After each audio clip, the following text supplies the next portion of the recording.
உங்கள் தங்கம் வெள்ளி வைர நகைகளை விற்று பணம் பெற நம்பிக்கையான நிறுவனம் மேக்ஸ் கோல்ட். கால் 04454545545. தங்கம்னா காசு, அது விற்கணும்னா மேக்ஸ். இந்த வீடியோவில் சினிமா சம்பந்தமான ஒரு 5 மேட்ரை நம்ம பார்த்துருவோம், 5 விஷயங்களை பார்த்துருவோம். அது குறிப்பாக இது என்னன்னு தெரில, ஒரு ரீரிலீஸ் டைமானான்னு தெரில, ஒரு ரீரிலீஸாக இருக்குது. நிறைய பேர்லாம் கூட சினிமா சம்மந்தப்பட்டவர்கள்லாம் வேதனைப்பட்டாங்க. எங்கள் ரீரிலீஸ் ஓகேங்க, ரீரிலீஸ் பூரா ஓடிக்கிட்டு இருந்தால் அப்போ படம் எடுக்கிறவங்க கதையெல்லாம் என்ன ஆகிறது அப்படின்னு ரீரிலீஸை கொண்டாடிக்கிட்டு இருக்காங்க. நீங்களும் நல்லா படம் எடுங்க, அதையும் கொண்டாடுவோம் அப்படின்ற இதுதான். சிம்பு நடித்த சிலம்பாட்டம் படத்தை வருகிற பிப்ரவரி 6ஆம் தேதி ரீரிலீஸ் பண்ண போகிறார்கள் அப்படின்ற ஒரு தகவல் எனக்கு இது தெரிஞ்சு. பார்த்தீங்கன்னா 2004 3 ரீரிலீஸ் பண்ணாங்கன்னு நினைக்கிறேன் நான். எனக்கு தெரியலன்னா குறைஞ்ச அளவு ரீரிலீஸ் பண்ணாங்களான்னு தெரியல. ஆனால் இந்த வாட்டி ஒரு பிரம்மாண்டமான ரீரிலீஸாக இதுக்கு இருக்க போகுதுன்னு உண்மையிலே சிலம்பாட்டம் ஒரு பிரமாதமான ஒரு படங்க.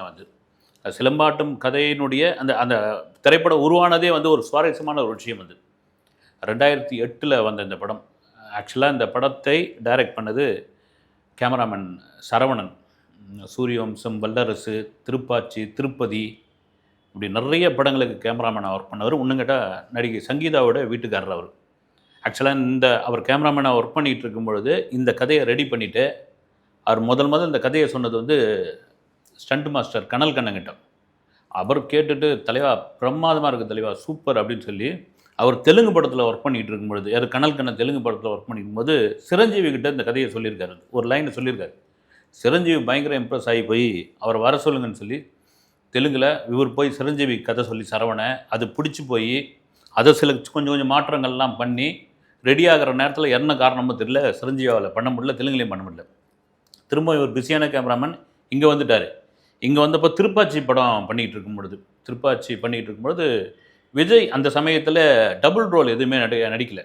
அதனால் ஒரு லஞ்ச் பிரேக்லேயோ ஒரு கேப்லேயோ இதை விஜய்கிட்ட சொன்னோன்னே விஜயும் சூப்பர்ண்ணா, பிரமாதமாக இருக்குது அப்படின்ட்டு கேட்டு பண்ணிடலாமே, பக்கா கமர்ஷியல் படமாக இருக்குதுன்ட்டு. அப்போ எஸ்எஸ்சி தான் கதை கேட்டுக்கிட்டு இருந்தார். விஜய் கேட்டாலும் எஸ்எஸ்சி தான் ஃபைனல் பண்ணுவார் அவங்க அப்பா.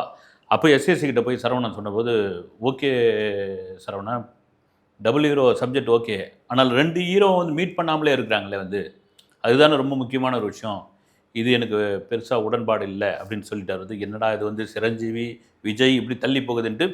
அப்புறம் அஜித் படம் ஒர்க் பண்ணும்பொழுது அங்கேயும் விடலை சரவணா. அஜித்துக்கு இந்த கதையை சொன்னோடனே ஓகே சூப்பர் பிரதர் பண்ணிடலாம் அப்படின்னு சொல்லி அந்த சமயம் அஜித்தை வச்சு படம் பண்ணுறதுக்கு தயாரிப்பாளர் மோகன் நடராஜன் அவங்க கால் ஷீட்டு அவங்களுக்கு கொடுத்துருந்தார்.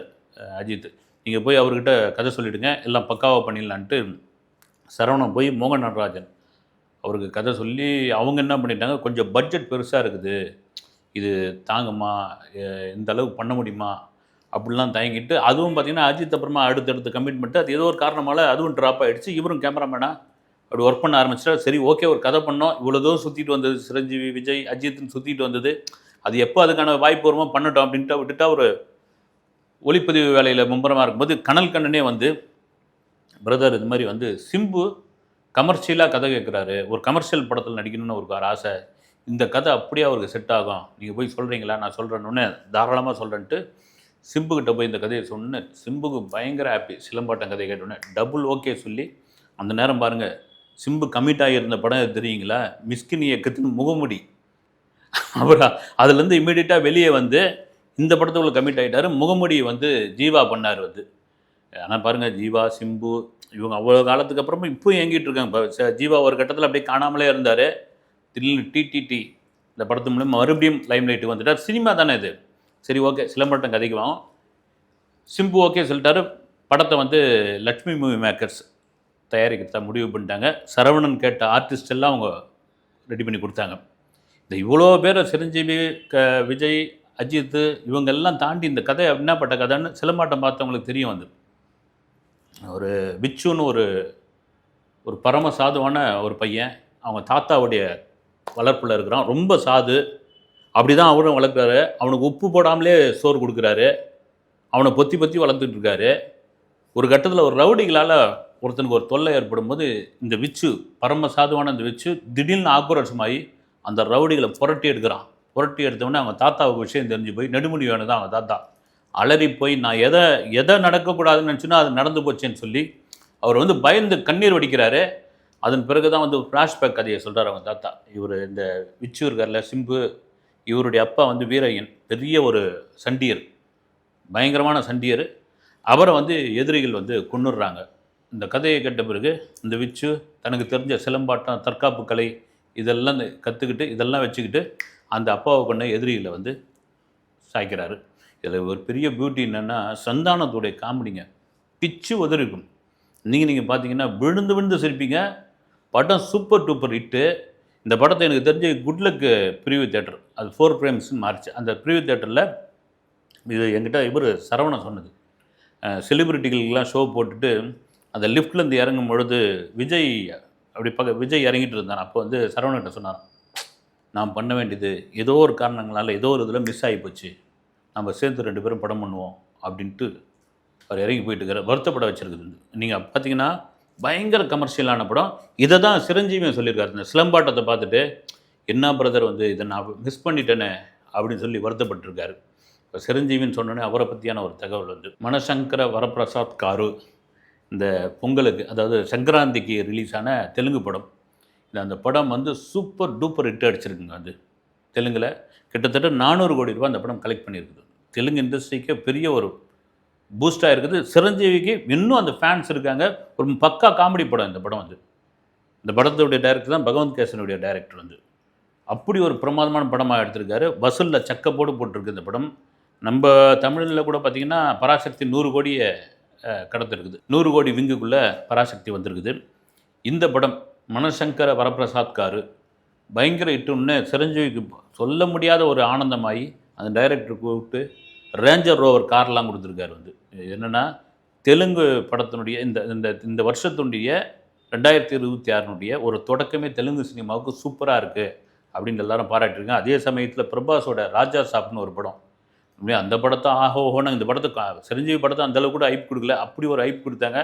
அது என்ன உண்மையான வசூல்னு அது ஒரு பக்கம் தெரியல, விடுங்க. இதெல்லாம் மீறி வைரமுத்து சமீபத்தில் ஒரு இது வந்து கிளப்பி விட்டார். என்னென்னா 2027 வட இந்தியாவினுடைய அரசியலே வந்து மாறப்போகுது, அதுக்கு முக்கியமான காரணமாக ரஜினி இருக்க போகிறாரு அப்படின்னு ஒரு தீக்குச்சி அப்படி போட்டு போயிட்டார். கபன்னு அது மீடியாவில் பற்ற ஆரம்பிச்சது. என்னடா அதுன்னு மறுபடியும் ரஜினி அரசியலுக்குள்ளே வராரா, விஜய்க்கு போட்டியாக ரஜினி களத்தில் இறங்குறாரா, ரஜினிக்கு இன்னும் அரசியல் ஆசை போகலையா அப்படின்லாம். அதெல்லாம் ஒன்றும் கிடையாது. அவர் வந்து கல்யாண மண்டபத்தில் டிக்ளரே பண்ணிட்டார், இந்த கொரோனான்னு ஒரு பேரிழப்பிலேருந்து மீண்டு வந்திருக்கிறோம், அரசியலுக்கு எனக்கு செட் ஆகாது, என்னை விட்டுருங்க பான்ட்டார். வந்து என்ன நடந்தது ஆக்சுவலாக அப்படின்னா, வைரமுத்து ஒரு சின்ன செய்தியை கூட சூப்பர் செய்தியாக வந்து மாற்றக்கூடியவர், ஒரு சின்ன விஷயத்தை கூட வைரலாக அதை மாற்றக்கூடிய ஒரு திறமை உள்ளவர். வந்து ஆக்சுவலாக வந்து பெசன் நகரில் இருக்கிற சென்னை பெசன் நகரில் இருக்கிற வைரமுத்து வீட்டுக்கு திடீர்னு ரஜினி ஒரு விசிட் அடிச்சிருக்காரு, போயிருக்காரு. ஒன்று கிட்டத்தட்ட ஒரு 1.5 மணி நேரம் 2 பேரும் பேசியிருக்காங்க. அது வைரமுத்தியை தான் குறிப்பிட்டிருக்காரு. அது இப்போ இருக்கிற நிகழ்காலம், அப்புறமா இருந்தது, அப்புறம் அறிவியல் சம்மந்தமானது, அப்புறம் உணவு, இதெல்லாம் பேசிட்டு வரும்போது 2027 வடநாட்டு அரசியலை பற்றி ரஜினி ஒரு விஷயத்தை சொன்னார். அவர் வந்து தீர்க்கதரிசி, அவருடைய கணிப்பு வந்து தப்பவே தப்பாது, இதை வந்து நோட் பண்ணி வச்சுங்க, இதை குறித்து வச்சுங்க, அப்படியாப்பட்ட ஒரு விஷயம் நடக்க போகுது அப்படின்னு ரஜினி உண்மையிலே என்ன சொன்னார்னு தெரியல. ஆன்மீகமாக சொன்னாரா, அரசியலாக சொன்னாரா, அல்லது ஏன்னா வந்து ரஜினி ஏற்கனவே சங்கி பிஜேபி அப்படி இப்படின்னு சொல்லிட்டு இருக்காங்க. இவர் வேற வடநாட்டு அரசியல்னு சொன்னோடனே ஒருவேளை அவர் வந்து வடநாட்டில் போய் ஏதாவது அரசியலில் நிற்கிறாரா, இல்லை இமயமல்ல ஏதாவது ஆசிரமம் ஆரம்பிக்கிறாரா, ஒன்றும் புரியல. வைரமுத்து அதை அப்படி போயிட்டு இது பண்ணிட்டு போகிறார். அதில் முக்கியமான ஒரு அழகான ஒரு விஷயத்தை சொல்லியிருக்காரு. ரஜினிகிட்ட வந்து முதிர்ச்சி நிறைய தெரியுது, ஆனால் முதுமை தெரியல அப்படின்னு சொல்லியிருக்காரு. அதான் ரொம்ப நேரம் நான் ரஜினிகிட்ட நிறைய மாற்றங்கள்லாம் தெரிஞ்சுது. ஏன்னா எப்போவுமே வந்து ரொம்ப சிம்பிளானவர், எதை பற்றியும் கவலைப்படாத ஒரு நபர். வந்து இப்போ வந்து நிறைய வந்து என்னென்னா தனக்கு தெரிஞ்சவர்கள், தனக்கு நெருக்கமானவர்கள்லாம் வந்து போய் பார்க்குறது, அவங்கள வரவழைச்சு பார்க்குறது, இது மாதிரிலாம் அவர் ரொம்ப உற்சாகமாயிட்டார் அப்படின்ற ஒரு விஷயம். போய் பயது யாரையாவது ஒரு இது தானே வந்துடும், என்ன இருக்குது போய் நம்ம கையில் என்ன கொண்டு செல்ல அப்படின்ற மாதிரியான ஒரு விஷயம் வந்திருக்கும். இந்த ரஜினி சேகர் அப்படின்னு மதுரையை சேர்ந்த ஒரு புரோட்டா கடைக்காரர் வந்து 5 ரூபாய்க்கு புரோட்டா, ரொம்ப காலமாக 5 ரூபாய்க்கு புரோட்டா போட்டுட்ருக்காரு. அவர் என்னென்னா ரஜினி சேகர்னு அந்த கடை பேரே ரஜினி சேகர்னு வச்சுருக்காரு. எங்கே பார்த்தாலும் ரஜினி படமாக இது பண்ணி அவர் ஒரு ஊடகத்தில் ஒரு பேட்டி கொடுக்க, அது வைரலாக ரஜினி வந்து அப்படியே திபுன்னு வாங்கன்னு சொல்லி கூட்டுன்னு வந்து அவரை வந்து ஒரு ஹோட்டலில் தங்க வச்சு அவங்க ஃபேமிலியை ஒரு காரை கொடுத்து 2 நாள் போய் மெட்ராஸெல்லாம் சுற்றி பார்த்துட்டு வாங்கன்னு சொல்லி, அதெல்லாம் கிட்டங்க முதல்ல அவங்க வந்து நான் மீட் பண்ணேங்க, தலைவரை வந்து மீட் பண்ணோம் அப்படின்னு சொல்லி அந்த நபர் போயிருக்காரு. போன உடனே நெடுஞ்சானா போய் அவருடைய காலில் விழுந்திருக்காரு. அவருடைய மனைவி, மகள், மருமகன், பேரக்குழந்தை இவங்கெல்லாம் கூட்டு போயிருக்காரு. கூட்டு போன உடனே பெரிய அதாவது எனக்கு ரஜினிகாந்தை பார்க்கணும், தலைவரை பார்க்கணும் அப்படின்னு ஒரு பெரிய கனவு. ஒரு கட்டத்தில் நானாக கிளம்பி வந்துட்டேன். மதுரையிலேருந்து வந்து போயஸ்காரங்களோட நுழைய பார்த்தா உள்ளவே விடலை. அப்போ வந்து சிஎம் வந்து ஜெயலலிதாம்மா எல்லாம் போக முடியாது, வெளியே போய் அப்படின்னு அனுப்பிச்சிட்டாங்க. ஆனால் இன்றைக்கி அந்த கனவு நிறைவேறுகிறது அப்படின்னு சொல்லி அவர் ஒரு தங்க செங்கலி அப்படி போட்டு எல்லார் கூடயும் பேசிட்டு, இந்த 5 ரூபாய்க்கு எப்படி பரோட்டா கொடுக்குறீங்க, எப்படி கட்டுப்படி ஆகுது, யார் யாருக்கு எப்படி கொடுக்குறீங்க, இதெல்லாம் கேட்டிருக்காப்புல. அந்த பேர குழந்தைய எடுத்து கொஞ்சிருக்காரு. அவர் அதை மீட் பண்ணிட்டு வந்து அப்படி வெளியே வந்தோடனே அவ்வளோ ஊடகங்கள் எடுத்து போட்டு பயங்கரமாக வச்சு மதுரையில் அவருக்கு அப்படியேப்பட்ட வரவேற்பு கொடுத்துருக்காங்க. இந்த வண்டியூர் பக்கத்தில் அவருக்கு அந்த கடையை வச்சுருக்காராம். வந்து இது என்னென்னா மகிழ்வித்து மகிழ் அப்படின்வாங்க. வந்து அதுதாங்க வந்து அது அந்த மனநிலைக்கு ரொம்ப காலம் அதை ரஜினி பண்ணிக்கிட்டு இருக்காரு. ஆனால் வெளியே தெரியாது. சில உதவிகள்லாம் வெளியே சொல்ல வேணாம்னு சொல்லிட்டு இருப்பார் ரஜினி. வந்து காரணம் என்னென்னா அதுவே பெரிய தொந்தரவாக மாறிடும். தெரிஞ்சு போய் வீட்டு முன்னாடியும் கல்யாண மண்டபம் முன்னாடியும் ராகவேந்திரா கல்யாண மண்டபம் நூற்றுக்கணக்கான பேர் வந்துட போகிறாங்கன்ட்டு அவர் அதனால் வந்து வேணான்ட்டு அதை வந்து அப்படியே சொல்லி விட்டுட்டார். இது ஒரு பக்கம் இருக்கும்போது இன்னொரு முக்கியமான ஒரு விஷயம் வந்து சமீபத்தில் ஒரு பென் குயினுடைய வீடியோ ஒன்று பெரிய வைரல் ஆச்சு.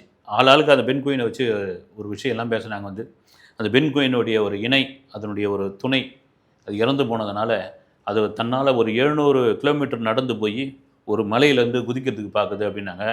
இல்லை இந்த கூட்டத்தை கூட சேராமல் இந்த தட்பவெட்ப நிலை அதுக்கு பிடிக்காம அது பாட்டுன்னு தனியாக போகுது அப்படின்னு சொன்னாங்க. இல்லை அது ஒரு லட்சியத்தை குறிக்கோள் வச்சு அந்த பென் குயின் வந்து ஒரு இலக்கை நோக்கி போயிட்டு இருக்குன்னு ஒவ்வொரு விஷயமா சொன்னாங்க. வந்து ஆனால் பென் குயின் வந்து மனிதன் மாதிரியான குணம் கொண்டது. வந்து அதுலேயும் வந்து அந்த தன்னுடைய இணை இருக்கு இல்லைங்களா, அந்த கணவன் மனைவின்னு கூட சொல்லலாம். வந்து அதில் ரொம்ப இணக்கமாக இருக்கக்கூடிய ஒரு ஒரு பறவை அது. அந்த பென் குயினை அந்த அந்த டாக்குமெண்ட்ரி எடுத்தவருடைய பேர் வந்து வெர்னர் அட்சக், பிரபலமான ஹாலிவுட் டைரக்டர். வந்து அவர் தான் அந்த பென் குயினோட டாக்குமெண்ட்ரி எடுத்தவர்.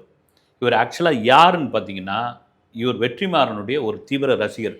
இது உங்களால் நம்ப முடியுதா?